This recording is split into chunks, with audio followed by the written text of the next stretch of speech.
Hey, I'm Lieutenant Ken Willis of the 16th South Carolina. I was going to show you guys some just basic stuff that's in my kit. I'm a lieutenant, so it's not quite the same as a typical infantry soldier, but basic clothing and some of the items are. My weapons and my leather rigs a little bit different, but I'm just going to show you some things that are in my kit. Let's just start from the feet up. Footwear, I use Brogans. Sometimes I'll use calf boots if it's colder, but if it's hot, I'll use these because I get a little more ventilation. But I got these from North State Haberdashery. Paid about 99 bucks for these. They put the heel plates on for me, and these are just basically, it has nothing to do with traction at all. It just has to do with making the wear of the shoe go slower. And then these hobnails are actually thumbtacks, which were a lot cheaper than doing hobnails. It was just easier. You can use hobnails, that's fine, but these work great. I've had no problem with them, and no one's going to really look at these, but you can see these on both feet. But it's kind of like cleats. Basically, the Roman army came up with the idea by putting traction on your footwear. Anyway, it'll keep you from breaking your neck. If you get brand new Brogans and you've ever walked down a hill, you know what that's like. So those are your footwear. It's just leather. Some people say these are not comfortable, and sometimes, some people say they really are. My experience is, for me personally, after a day or two in these, my feet really start to kill me, and I wear wool socks with them. It's just, I have, problems with just if the shoe's not comfortable, after a while it feels pretty rough. But it varies on some people's opinion on that. But I'll turn some air on there. And then some other things I carry here is I've got some bottles, homemade. Well, I didn't buy these. These are from items we've used, like barbecue sauce. This is an old gun oil bottle, and some vanilla extract bottle. And you can get these little stopper corks out of rubber at the hardware store, like 60 cents. And they're a lot better than corks. They don't rot. They won't come out, and they'll last forever. And you can put like musket cleaning solution. I'm going to put some cleaning solvent in this one. Gun oil over here. So maybe some more gun oil over here. And it's period correct. If you want to have a cleaning kit sitting in camp, you don't want to have anything modern like a bottle of Hops boar cleaner. That's not good. So we've got a copper cup here. I love this cup. I can cook out of this if I have to. It's a great mug. It's a great cup. It's also just, like I said, you can cook out of this if you have to. I don't typically, but you could. After a while, it'll start getting kind of green and tarnished looking. Starts looking really cool. So I got this at a consignment shop for about $6. So pretty neat find.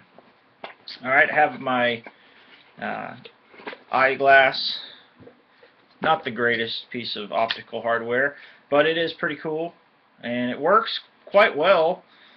Given I only paid 25 bucks for it. This is Amazon. Alright, also these shears, these are period shears, and I got these from Harbor Freight for $4. So I don't know how much they go for in an event. I'm guessing about 10 bucks, but Harbor Freight has these for $4 in the miscellaneous aisle. So pretty cool. I've got a canteen half here.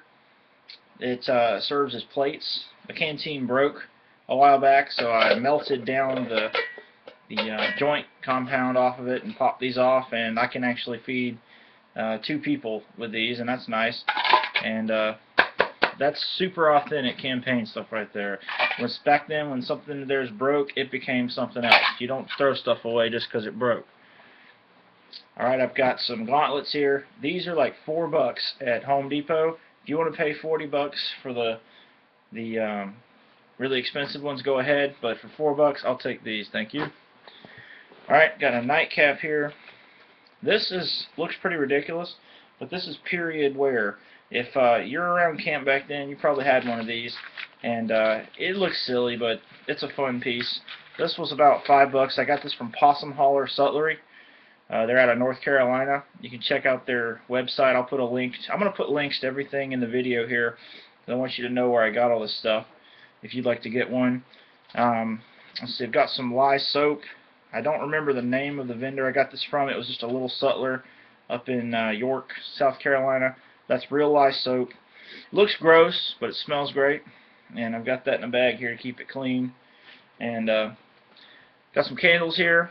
Never can have too many of these, especially if you're going legit campaigning, you're not using flashlights.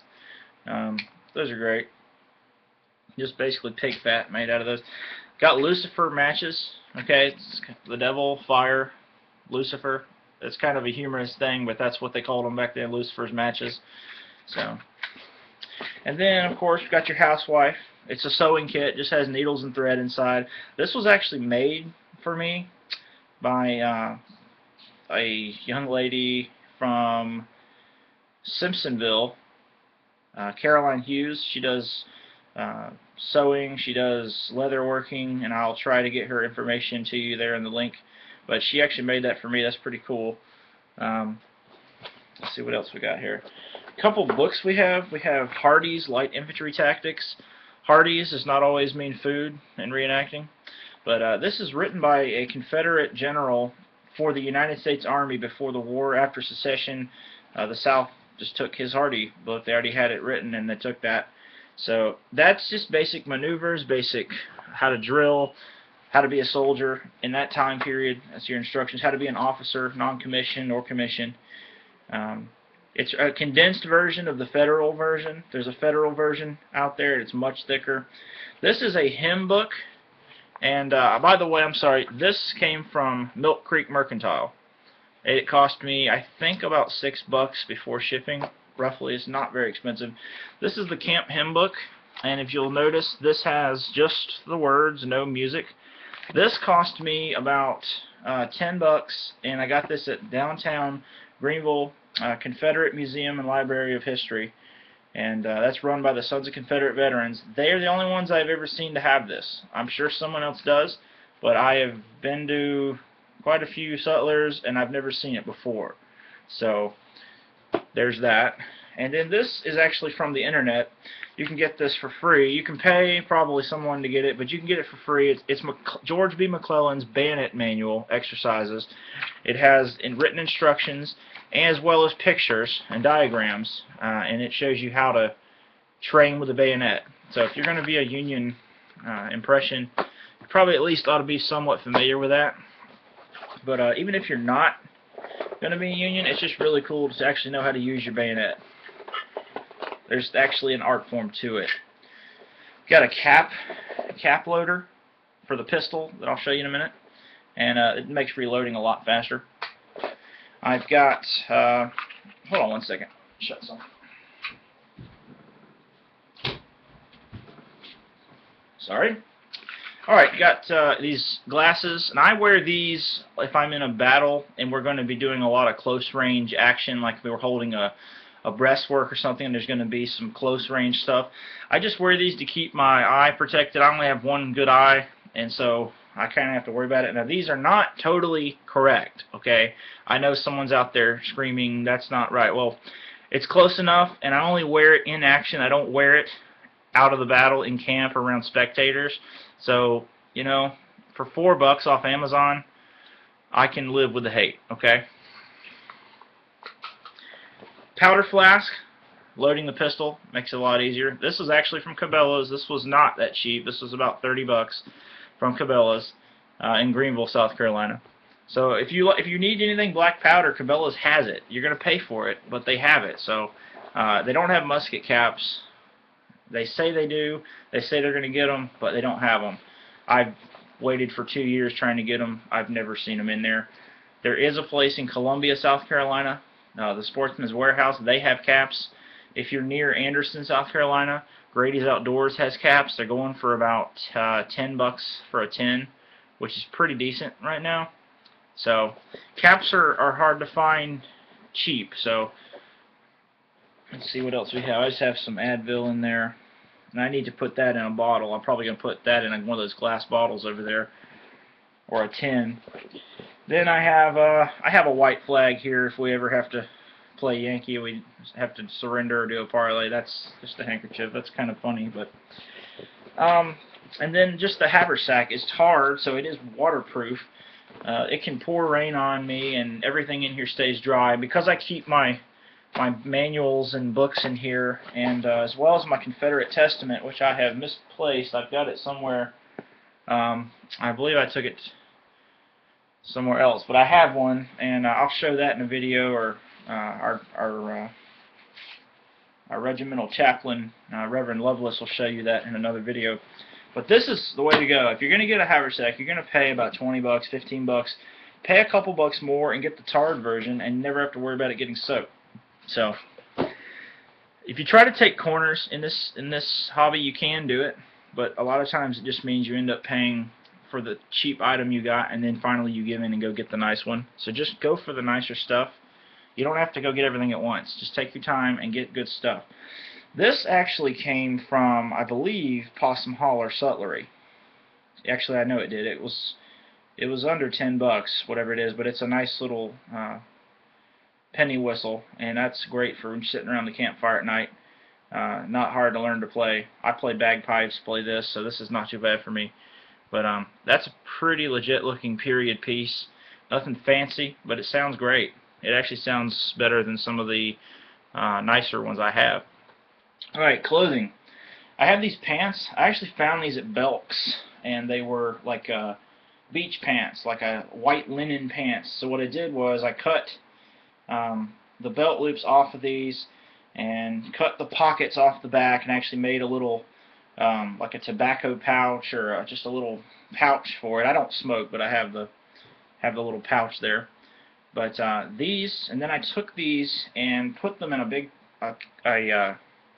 pot outside and boiled them with black walnuts and some green, still green hulls, and the dye from that actually turned these really nice into a nice butternut. I don't know if you can see that in the lighting, but in the sunlight these are a real nice butternut color, and these are super legit pants. They do have an elastic band in them. I know that's not right, but no one sees that because I put a belt on. This goes under my stuff, and I'll put the belt around it and flip this over it, and then all my other stuff hangs over it, and no one's ever going to see it. So, is it 100% accurate? No, but who's going to see that? So, I paid 10 bucks for these. They were on sale. It was clearance. Got these during the winter time, so that was really cool. And that was Belk's. Alright, this is another cheat that I got. This is actually from Academy Sports. This is a Magellan camp shirt. Once again, unless someone takes it off and just looks inside it, they're never going to know. It looks just as good as the homespun from a distance. I mean, unless you want to get right up on it and count stitches, you know, I don't care. I'm not paying 30 bucks for a shirt I got for 10 at Academy on sale. So those are a few things I cheat with. But this outer jacket, you don't want to cheat with your outer jacket. You better do that one right, because people are going to see that. This is from Jean Wool Uniform Outlet. As far as I know, that website is down and they are no longer in existence. But this jacket is available on Amazon. As far as I know, it's the same jacket. It's about 80 bucks, 70 bucks. I got it for 70 with shipping. I guess it was about 75. I had to have it tailored just a little bit because the sleeves were too short. All my shirts, I have long arms, and I have to have longer sleeves. So, but I just got my size, and then I had a seamstress from my church. Let's see here. She did the sleeves, and I think that was it. She put my buttons on for me. These are just plain brass buttons. I'm going to dirty them up. I'm going to tarnish them. I'm going to scuff them up. They look a little too shiny. You don't want to look all shiny and pretty. You want to look like the clothes have been worn for many years, rough. I take sandpaper to the insignia. I don't know if you can tell, but it's actually quite scuffed and damaged there. Take sandpaper to all the edges of the garment, the collar, the sleeves. Try to make them look worn. But this is a great jacket. I had to really work it over with some sandpaper when I got it because it was so rough and coarse that I'm allergic to hay, and this is pretty much just like hay when I got it. But it looks really legit. I love this jacket.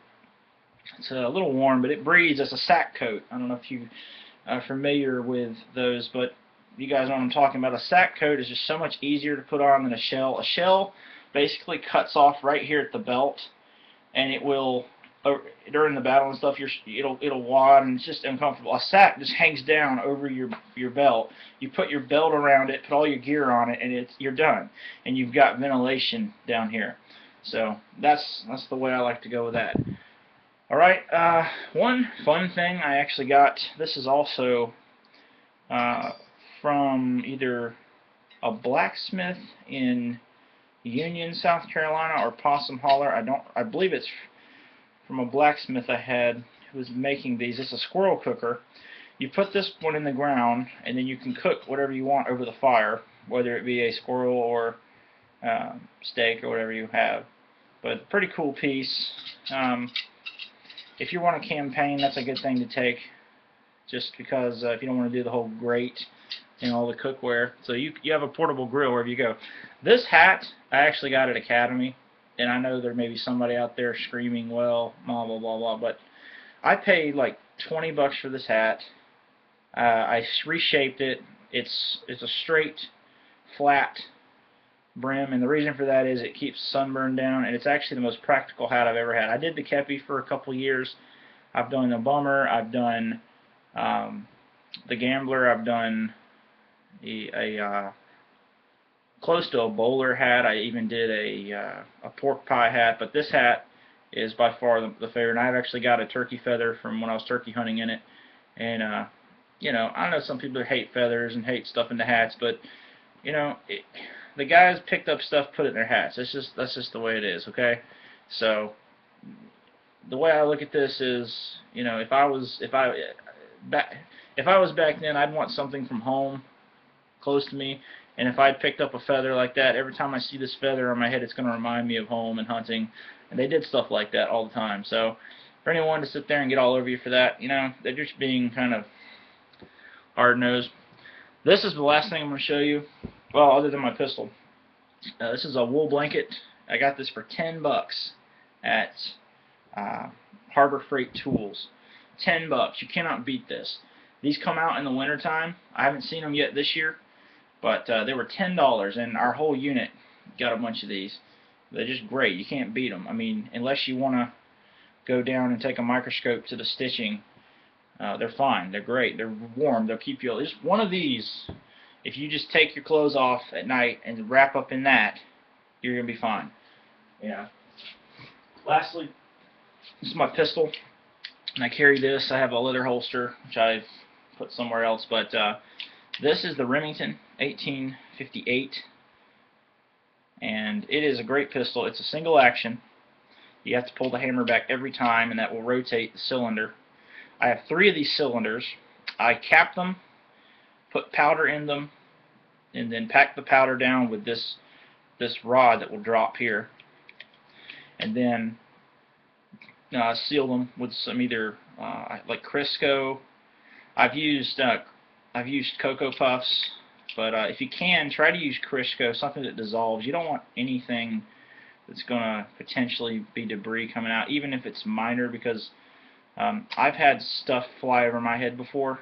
I've even had someone was using wax wads, and that is not a good way to win friends in this hobby. So I like this better. I don't like the looks of this. I'm going to admit, I think this is an ugly pistol. I don't like it. I like the Colt Navy. I have a Colt Navy, but reloading the Colt Navy is not really that fun, because you don't take the cylinder out. You leave it in there, you load it, and by the time you get it all redone, you're probably dead or captured. These, I just take this rod, drop it like this, pull this pin, tilt the hammer back, this pops out, I put a new one in, alright, I lock the pin back, snap the rod up, and I'm ready to shoot again, just like that. And I carry 3 of those. I can fire 18 times.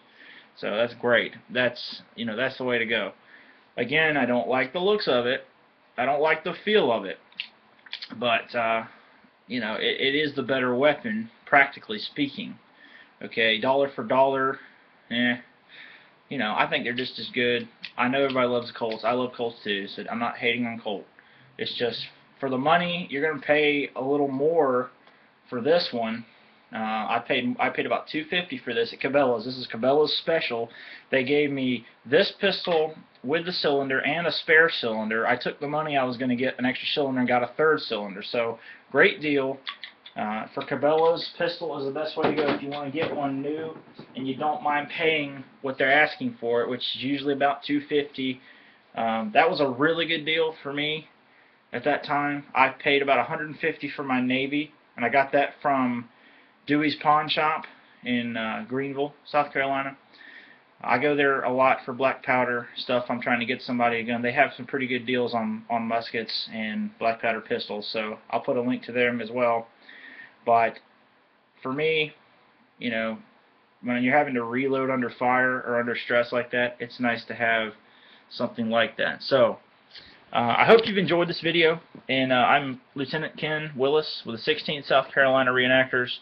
We represent the 16th SC Volunteer Infantry. It was formed in Greenville, South Carolina. If you are interested in joining our unit, we are a faith-based unit, so we are a very family-oriented unit. And if you would like to join, please email me at kennethdwillis@gmail.com and just let me know a little bit about what you want to do. If you don't have anything, that's fine. Just contact us and we will get you set up and we will help you get stuff. Don't think you have to go out and buy everything at once. That's what I tried to do when I got into this a couple years ago. I ended up spending a lot more money than I needed to, and half of that stuff I don't even use anymore because it was wrong or it was impractical or it was the cheap stuff and I was trying to cut corners, and I ended up having to go buy the good stuff later.